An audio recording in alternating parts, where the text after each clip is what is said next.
سورۃ الفتح مدنیہ، سورہ فتح مدنی صورت ہے، ہجرت کے بعد اس کا نزول ہوا۔ قرآن پاک کی ترتیب کے اعتبار سے اس کا نمبر 48 ہے، اور قرآن پاک نازل ہونے کے اعتبار سے اس کا نمبر 111 ہے۔ اس میں 29 آیات ہیں اور 4 رکوع ہیں، 568 کلمات ہیں، 2559 حروف ہیں۔ بسم اللہ الرحمن الرحیم، اللہ کے نام سے شروع جو نہایت مہربان رحم والا۔ انا فتحنا لک فتحا مبینا، بے شک ہم نے تمہارے لیے روشن فتح فرما دی۔ اس کا شان نزول یہ ہے کہ حدیبیہ سے واپس ہوتے ہوئے نبی اکرم صلی اللہ علیہ وآلہ وسلم پر انا فتحنا لک فتحا مبینا یہ آیت کریمہ نازل ہوئی۔ حضور صلی اللہ علیہ وآلہ وسلم کو اس کے نازل ہونے سے بہت خوشی ہوئی۔ حضور کو صحابہ کرام نے اس آیت کے نزول پر مبارکباد دی، جیسا کہ بخاری شریف، مسلم شریف اور ترمذی میں موجود ہے۔ حدیبیہ ایک کنواں ہے مکہ مکرمہ کے نزدیک۔ مختصر واقعہ یہ ہے کہ سید عالم صلی اللہ علیہ وآلہ وسلم نے خواب دیکھا کہ حضور صلی اللہ علیہ وآلہ وسلم اپنے صحابہ کرام کے ساتھ امن و سکون کے ساتھ مکہ مکرمہ میں داخل ہوئے، کوئی حلق کیے ہوئے، کوئی قصر کیے ہوئے، یعنی صحابہ کرام نے حضور کے ساتھ عمرہ ادا کیا، اور عمرہ ادا کرنے کے بعد کسی نے اپنے سر کے سارے بال منڈوائے اور کسی نے اپنے بالوں کو قصر کیا۔ قصر کا مطلب یہ ہوتا ہے کہ اپنے بال ایک انگلی کے پورے کے برابر وہ کم کیے جائیں، کم از کم چوتھائی سر کا قصر کرانا عمرے کے بعد ضروری ہوتا ہے۔ اگر کوئی قصر کرائے تو بھی جائز ہے، لیکن افضل یہ ہے کہ حلق کرائے، سر منڈائے، کہ اس کے لیے نبی اکرم صلی اللہ علیہ وسلم نے 3 مرتبہ مغفرت کی دعا کی، اور قصر کرنے والوں کے لیے 1 مرتبہ مغفرت کی دعا کی۔ نبی اکرم صلی اللہ علیہ وآلہ وسلم کعبہ معظمہ میں داخل ہوئے، کعبے کی چابی لی، طواف کیا، عمرہ ادا کیا، صحابہ کرام کو اس خواب کی خبر دی، سب خوش ہوئے۔ یعنی آپ صلی اللہ علیہ وسلم نے یہ خواب دیکھا اور پھر یہ خواب اپنے صحابہ کو آپ نے سنایا۔ پھر نبی کریم صلی اللہ علیہ وآلہ وسلم نے عمرے کا ارادہ فرمایا۔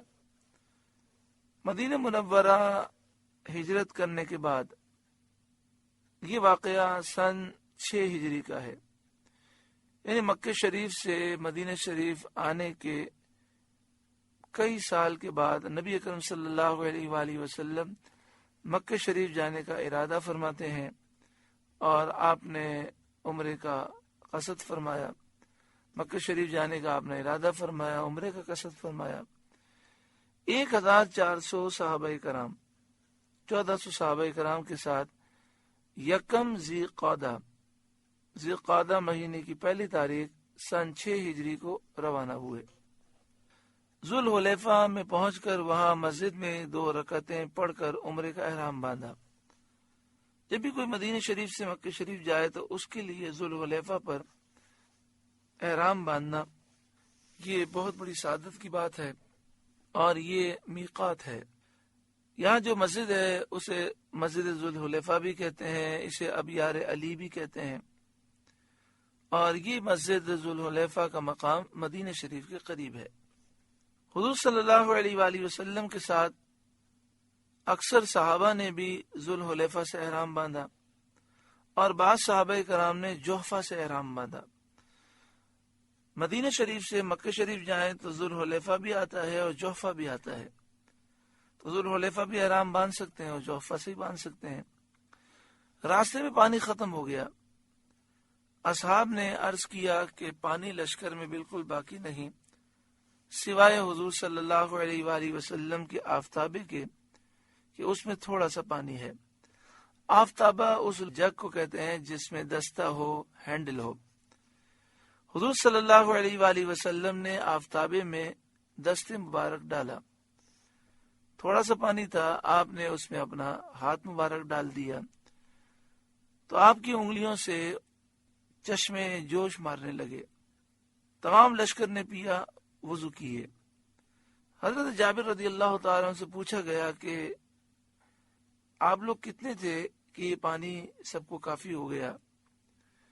تو انہوں نے کہا کہ یہ پانی 5 چشمے پھوٹے اور اس میں اتنا جوش تھا کہ اگر ہمارا لشکر 1,00,000 کے برابر بھی ہوتا تو یہ پانی کافی تھا، ہم تو 1500 تھے۔ جب مقام عصفان میں پہنچے تو خبر آئی کہ کفار قریش بڑے ساز و سامان کے ساتھ جنگ کے لیے تیار ہیں۔ پھر جب یہ قافلہ حدیبیہ پر پہنچا تو اس قافلے کا پانی ختم ہو گیا، ایک قطرہ نہ رہا، گرمی بہت شدید تھی۔ حضور سید عالم صلی اللہ علیہ وسلم نے کنویں میں کلی فرمائی، اس کی برکت سے کنواں پانی سے بھر گیا۔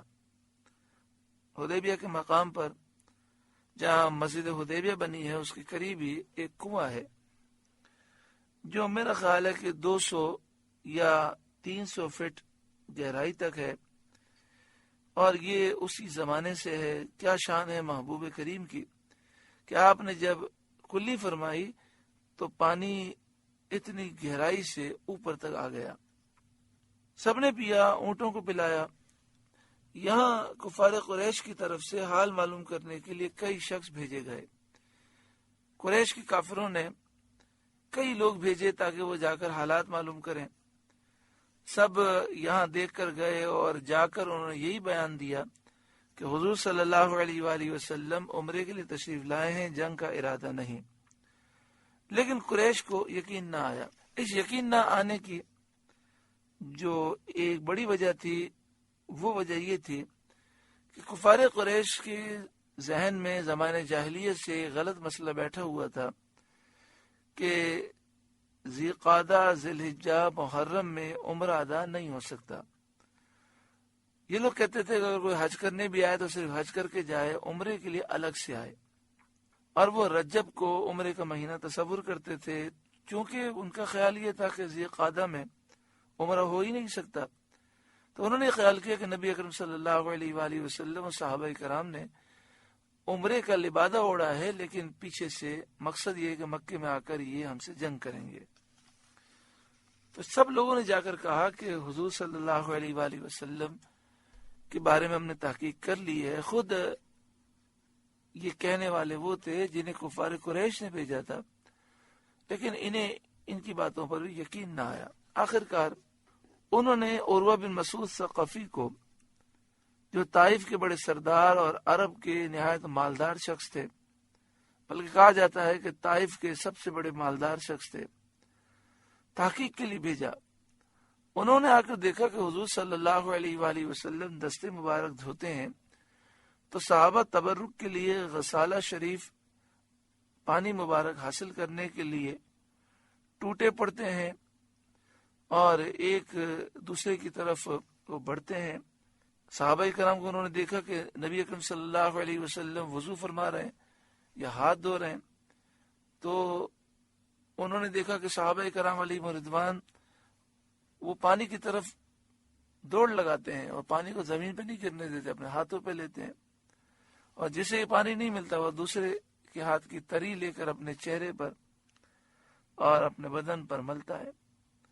اگر کبھی نبی اکرم صلی اللہ علیہ وآلہ وسلم لعاب دہن مبارک نکالتے ہیں تو لوگ اس کے حاصل کرنے کے لیے کوشش کرتے ہیں، جس کو حاصل ہوتا ہے وہ اپنے چہرے و بدن پہ ملتا ہے۔ کوئی بال جسم اقدس کا گرنے نہیں پاتا۔ اگر کبھی کوئی بال جدا ہوا تو صحابہ اس کو بہت ادب کے ساتھ لیتے اور جان سے زیادہ عزیز رکھتے ہیں۔ عروہ بن مسعود نے دیکھا کہ جب حضور صلی اللہ علیہ وسلم کلام فرماتے ہیں تو سب خاموش ہو جاتے ہیں۔ حضور صلی اللہ علیہ وآلہ وسلم کے ادب و تعظیم سے کوئی شخص نظر اوپر کو نہیں اٹھا سکتا۔ عروہ نے قریش سے جا کر یہ سب حال بیان کیا اور کہا کہ میں فارس، روم، مصر، حبشہ کے درباروں میں گیا ہوں، وہاں کے بادشاہوں کے دربار میں نے دیکھے ہیں، میں نے کسی بادشاہ کی یہ عظمت و شان نہیں دیکھی جو محمد صلی اللہ علیہ وآلہ وسلم کی ان کے صحابہ میں ہے۔ جو صحابہ حضور کی تعظیم کرتے ہیں کسی دربار کے درباری بادشاہ کی تعظیم نہیں کرتے۔ مجھے اندیشہ ہے کہ تم ان کے مقابل کامیاب نہ ہو سکو گے، اگر جنگ ہوئی تو تمہیں شکست ہوگی، کیونکہ ان کے ساتھ جو لوگ ہیں وہ اپنی جانیں اس نبی کی عزت پر قربان کرنے والے ہیں۔ قریش نے کہا ایسی بات مت کہو، ہم اس سال انہیں واپس کر دیں گے، وہ اگلے سال آئیں۔ عروہ بن مسعود نے کہا مجھے اندیشہ ہے کہ تمہیں کوئی مصیبت پہنچے۔ یہ کہہ کر عروہ بن مسعود اپنے تمام ساتھیوں کو لے کر طائف واپس چلے گئے، اور اس واقعے کے بعد اللہ تعالیٰ نے انہیں مشرف با اسلام کیا۔ یعنی دیکھو عروہ بن مسعود متاثر کس سے ہوئے؟ متاثر اس سے ہوئے کہ صحابہ کرام والہانہ عشق و محبت رکھتے ہیں حضور سے، اور بہت زیادہ حضور کی تعظیم و توقیر کرتے ہیں، آپ کے تبرکات سے فیض پاتے ہیں۔ تو آج بھی کافروں کو متاثر کرنے کا طریقہ یہی ہے کہ مسلمان حضور نبی کریم صلی اللہ علیہ وآلہ وسلم سے جب والہانہ عشق و محبت کریں گے، اور یہ ایمان کی جان ہے، اور اس کا اظہار کریں گے، خوب تعظیم کریں گے، اور آپ سے نسبت رکھنے والی ہر چیز کی عظمت اپنے دل میں رکھیں گے، تو یہ والہانہ انداز کافروں کو اسلام کی طرف مائل کرتا ہے۔ یہی حضور صلی اللہ علیہ وآلہ وسلم نے اپنے اصحاب سے بیعت لی، اس کو بیعت رضوان کہتے ہیں۔ بیعت کی خبر سے کفار خوف زدہ ہوئے، اور ان کے اہل رائے نے یہی مناسب سمجھا، یعنی سمجھدار لوگوں نے یہی کہا کہ صلح کر لیں۔ چنانچہ صلح نامہ لکھا گیا، اور یہ مقرر ہوا کہ آئندہ سال نبی اکرم صلی اللہ علیہ وآلہ وسلم تشریف لائیں گے اور عمرہ ادا کریں گے، اور یہ صلح مسلمانوں کے حق میں بہت نافع ہوئی، بہت فائدہ مند ہوئی، بلکہ نتائج کے اعتبار سے فتح ثابت ہوئی۔ اسی لیے اکثر مفسرین یہاں انا فتحنا لک فتحا مبینا سے مراد صلح حدیبیہ لیتے ہیں، اور بعض مفسرین فرماتے ہیں کہ یہاں مراد وہ فتوحات ہیں جو آئندہ ہونے والی ہیں۔ تو پھر سوال یہ ہے کہ جب آئندہ ہونے والی فتوحات مراد ہیں تو یہ کیوں فرمایا انا فتحنا لک فتحا مبینا؟ یہ تو صیغہ ماضی کا ہے، بے شک ہم نے آپ کے لیے روشن فتح فرما دی۔ تو اس کا جواب مفسرین نے یہ دیا کہ ماضی کے صیغے سے تعبیر ان کے یقینی ہونے کی وجہ سے ہے، یعنی بات مستقبل کی ہو لیکن عربی میں ٹینس صیغہ جو ہے وہ ماضی کا ہو، تو اس بات میں یہ خبر ہوتی ہے کہ یقیناً ایسا ہوگا۔ آگے ارشاد فرمایا لیغفر لک اللہ ما تقدم من ذنبک وما تأخر، تاکہ اللہ تمہارے سبب سے گناہ بخشے تمہارے اگلوں کے اور تمہارے پچھلوں کے، تمہاری بدولت امت کی مغفرت فرمائے۔ لیغفر لک اللہ ما تقدم من ذنبک، تاکہ اللہ تعالیٰ آپ صلی اللہ علیہ وسلم کے سبب سے، آپ کے سبب سے گناہ بخشے آپ کے اگلوں کے، وما تاخر، اور آپ کے پچھلوں کے، اور آپ صلی اللہ علیہ وسلم کے صدقے امت کی مغفرت فرمائے۔ وَيُتِمَّ نِعْمَتَهُ عَلَيْكَ، اور اپنی نعمتیں آپ پر پوری کر دے، دنیاوی نعمتیں بھی پوری کرے اور اخروی نعمتیں بھی پوری فرمائے۔ وَيَهْدِيَكَ صِرَاطًا مُسْتَقِيمًا، اور آپ کو سیدھی راہ دکھا دے، رسالت کی تبلیغ کی راہ، مراسم ریاست کے اقامت کی راہیں۔ وَيَنْصُرَكَ اللَّهُ نَصْرًا عَزِيزًا، اور اللہ آپ کی زبردست مدد فرمائے، دشمنوں پر کامل آپ کو غلبہ عطا کرے۔ هُوَ الَّذِي أَنزَلَ السَّكِينَةَ فِي قُلُوبِ الْمُؤْمِنِينَ، وہی ہے جس نے ایمان والوں کے دلوں میں اطمینان اتارا، لِيَزْدَادُوا إِيمَانًا مَعَ إِيمَانِهِمْ، تاکہ انہیں یقین پر یقین بڑھے، ان کے یقین میں اور اضافہ ہو، اور باوجود عقیدہ راسخہ کے اطمینان نفس حاصل ہو۔ یعنی عقیدہ مضبوط ہے، اس میں مزید مضبوطی حاصل ہو، نفس کو مزید اطمینان نصیب ہو۔ وَلِلَّهِ جُنُودُ السَّمَاوَاتِ وَالْأَرْضِ، اور اللہ ہی کی ملک ہیں تمام لشکر آسمان و زمین کے، آسمان و زمین کے تمام لشکروں کا مالک اللہ تعالی ہے۔ وہ قادر ہے جس سے چاہے اپنے رسول صلی اللہ علیہ وسلم کی مدد فرمائے۔ آسمان و زمین کے لشکروں سے یا تو آسمان و زمین کے فرشتے مراد ہیں، یا آسمانوں کے فرشتے اور زمین کے انسان، جنات اور حیوانات مراد ہیں۔ انسان و جنات میں وہ مراد ہیں جو نبی اکرم صلی اللہ علیہ وسلم سے محبت کرنے والے اور ایمان لانے والے ہیں۔ اللہ رب العالمین تو آسمان و زمین کا مالک ہے، اس کی ہر چیز کا مالک ہے، تو اللہ تبارک و تعالی اپنے محبوب کی مدد فرمائے جس سے چاہے، جس انسان کو چاہے اسے حضور کی محبت دے اور وہ حضور کی محبت میں اپنا سب کچھ قربان کر دے۔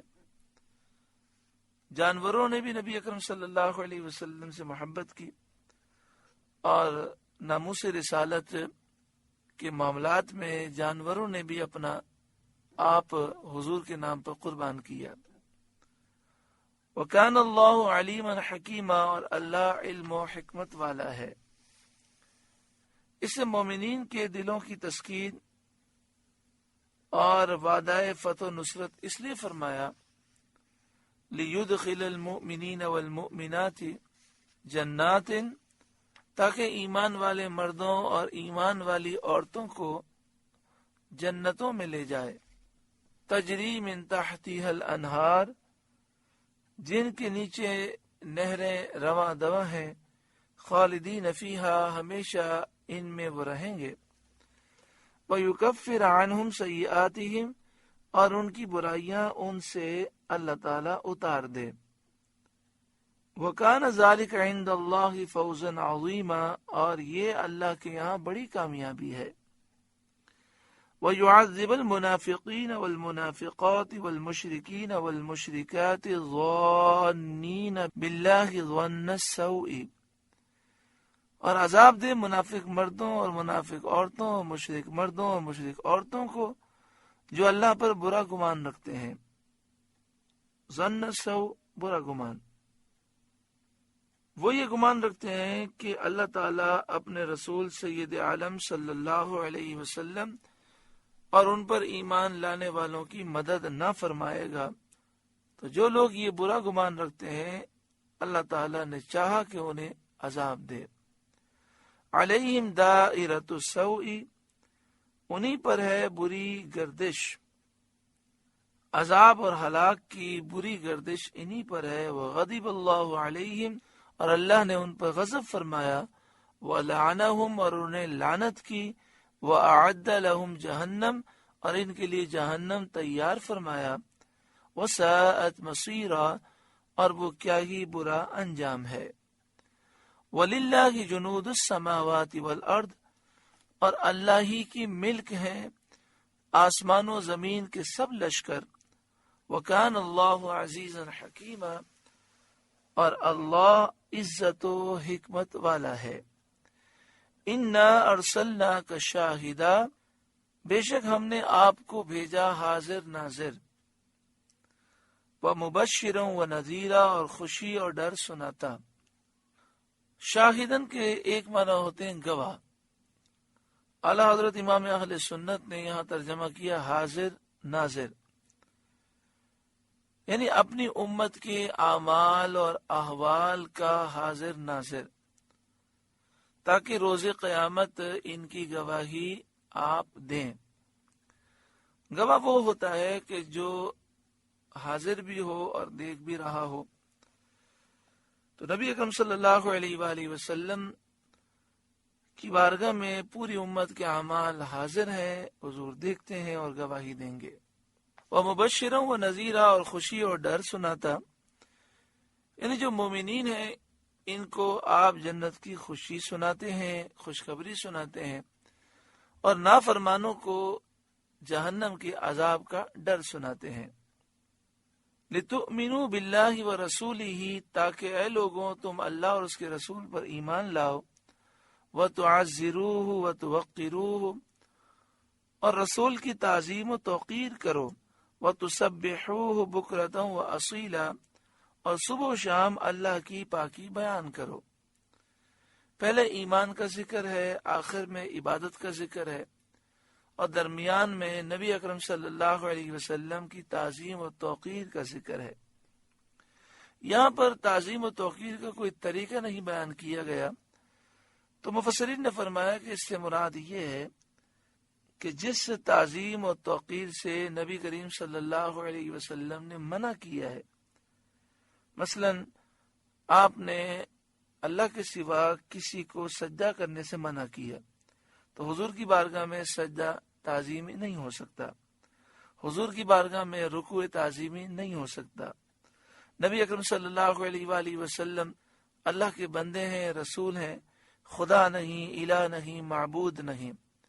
نبی اکرم صلی اللہ علیہ وآلہ وسلم جو طاقت رکھتے ہیں، جو کچھ کرتے ہیں، اللہ کے اذن سے کرتے ہیں۔ تو جو تعظیم و توقیر منع ہے، اس کے علاوہ جو بھی کام نبی اکرم صلی اللہ علیہ وسلم کی تعظیم میں کیا جائے، چاہے اس کا ثبوت پہلے موجود ہو یا نہ ہو، یہ جائز ہے اور اس میں کوئی حرج نہیں۔ جتنے بھی نئے طریقے ایجاد کیے جائیں تعظیم و توقیر کے، اگر وہ اسلام کے مطابق ہیں، شریعت کے مطابق ہیں، نبی اکرم صلی اللہ علیہ وسلم کی تعلیمات کے خلاف نہیں ہیں، تو اس میں کوئی حرج نہیں۔ جیسے حضرت امام بخاری علیہ رحمہ نے بخاری شریف جب لکھی تو آپ نے حضور کی تعظیم اور آپ کی احادیث کی تعظیم کا یہ طریقہ ایجاد کیا کہ ہر حدیث لکھنے سے پہلے آپ غسل کرتے، خانہ کعبہ کا طواف کرتے، نفل ادا کرتے، زمزم شریف پیتے، پھر ایک حدیث لکھتے۔ اب اس کا دوسری حدیث لکھنی ہے تو پھر دوبارہ آپ یہ عمل کرتے، تو تقریباً بخاری شریف میں 7,000 سے زائد احادیث ہیں۔ تو حضرت امام بخاری علیہ رحمہ نے 7,000 مرتبہ غسل کیا، 7,000 مرتبہ طواف کیا، نفل پڑھی، زمزم شریف پیا، اس طرح یہ حدیثیں لکھی۔ تو اب بتائیے کہ کیا امام بخاری سے پہلے صحابہ کرام کو دیکھا جائے تو ان کے دل میں تو حضرت امام بخاری سے زیادہ حضور کی تعظیم ہے، لیکن انہوں نے یہ طریقہ ایجاد نہیں کیا، تو کوئی یہ نہیں کہہ سکتا کہ امام بخاری کے دل میں کیا صحابہ سے بڑھ کر حضور کی عزت ہے، اور یہ نیا طریقہ انہوں نے کیا ایجاد کر لیا۔ بات یہ کہ یہ جو انہوں نے طریقہ کیا، یہ حضور کی محبت میں کیا، تعظیم میں کیا، اور چونکہ شریعت اس سے منع نہیں کرتی، قرآن و حدیث کے خلاف نہیں ہے، تو اس میں کوئی حرج نہیں ہے۔ امام مالک رضی اللہ تعالیٰ عنہ چلتے ہوئے کوئی مسئلہ پوچھتا تو بتا دیتے، لیکن حدیث کوئی پوچھتا تو آپ چلتے ہوئے نہیں بیان کرتے، بلکہ گھر تشریف لے جاتے، غسل کرتے، سب سے قیمتی مہنگا لباس پہنتے، خوب خوشبو لگاتے، خوب اپنے آپ کو مزین کرتے، عالی شان تخت تیار کرواتے، عالی شان اس پر قالین اور چاندنیاں بچھاتے، چاروں طرف خوشبو آپ سلگاتے، اور پھر بڑے ادب کے ساتھ سر جھکا کر بیٹھ جاتے، اور پھر حدیث اگر ایک حدیث بھی بیان کرنی ہوتی تو اس طرح بیان کرتے۔ تو حضرت امام مالک سے پہلے صحابہ کرام کو دیکھیں، امام مالک صحابی تو نہیں ہے، تو صحابہ کرام کے دل میں تو حضور کی حدیث کی تعظیم سب سے زیادہ ہے۔ تو کیا کوئی یہ کہہ سکتا ہے کہ صحابہ کرام نے کام نہیں کیا؟ تو کیا حضرت امام مالک کے دل میں صحابہ کرام سے بڑھ کر عزت ہے؟ اور چونکہ ایک نیا کام ہے تو یہ نہیں ہونا چاہیے، اس طرح کی باتیں نہیں ہونی چاہیے، بلکہ قرآن مجید فرقان حمید نے نبی کریم صلی اللہ علیہ وسلم کی تعظیم و توقیر کا حکم دیا اور کوئی طریقہ معین نہیں کیا۔ ہر وہ کام جو شریعت میں جائز ہو، شریعت منع نہ کرے، تعظیم و توقیر میں کر سکتے ہیں۔ پھر وَتُعَزِّرُوهُ وَتُوَقِّرُوهُ، اس میں مبالغہ ہے۔ مبالغہ کا مطلب یہ اردو والا مبالغہ نہیں، بلکہ عربی قوانین ہے اس کے مطابق عرض کر رہا ہوں کہ اس کی معنی یہ ہے کہ خوب تعظیم کرو، خوب توقیر کرو، اور مفسرین نے فرمایا کہ اپنا سب کچھ قربان کر دو، اپنی پوری طاقت صرف کر دو حضور کی تعظیم پر، مگر یاد رکھو تم حضور کی تعظیم کا حق ادا نہیں کر سکتے۔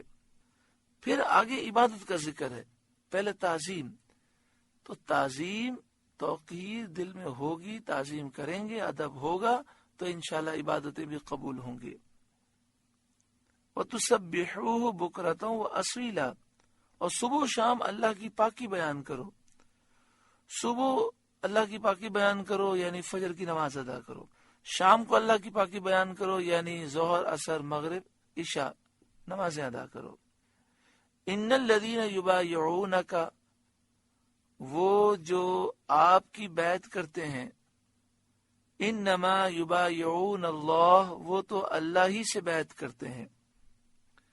مراد اس بیعت سے بیعت رضوان ہے جو نبی کریم صلی اللہ علیہ وآلہ وسلم نے حدیبیہ میں صحابہ کرام سے لی تھی۔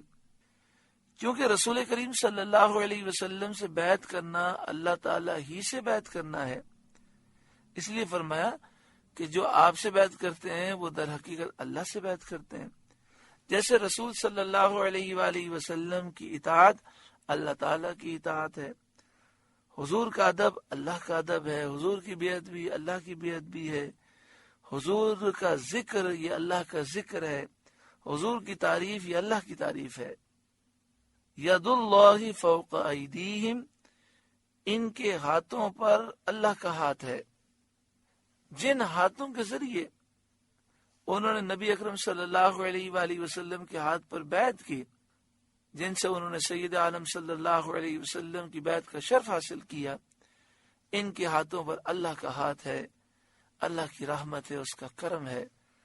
فمن نقض فانما ينقص على نفسه، تو جس نے عہد توڑا اس نے اپنے بڑے عہد کو توڑا، اپنا اس نے نقصان کیا، اس عہد توڑنے کا وبال اسی پر پڑے گا۔ ومن اوفا بما عاہد علیہ اللہ، اور جس نے پورا کیا وہ عہد جو اس نے اللہ سے کیا تھا، فَسَيُؤْتِيهِ أَجْرًا عَظِيمًا، تو بہت جلد اللہ اسے بڑا ثواب دے گا۔ سورہ فتح کا پہلا رکوع مکمل ہوا۔ اللہ تعالی اس رکوع کے نور سے ہمارے قلوب کو روشن و منور فرمائے۔